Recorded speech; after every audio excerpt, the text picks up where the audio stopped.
kita dari siksa neraka. Orang yang berpuasa di bulan Ramadan.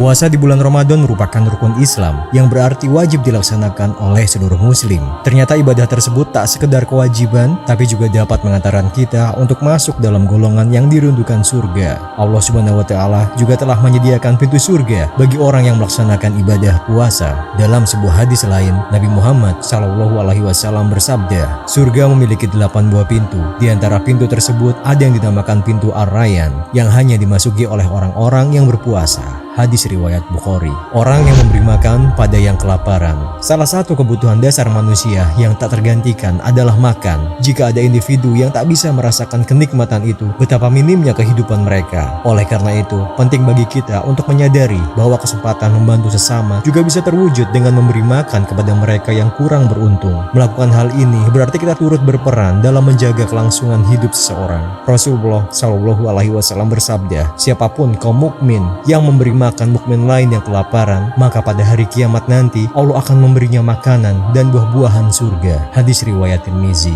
Orang yang menjaga lisannya. Lisan sebagai salah satu anugerah dari Allah, jika tidak dikendalikan bisa menjadi hal buruk yang menyebarkan fitnah, merugikan dan menghancurkan orang lain. Untuk itu perlu dikendalikan agar selalu mengungkapkan kata-kata baik dan bermanfaat. Rasulullah SAW bersabda, barang siapa beriman kepada Allah dan hari akhir, hendaklah ia berkata baik atau diam. Barang siapa beriman kepada Allah dan hari akhir, hendaklah ia menghormati tetangganya. Barang siapa beriman kepada Allah dan hari akhir, hendaklah ia memuliakan tamunya. Hadis riwayat Bukhari dan Muslim. Para malaikat dan nabi.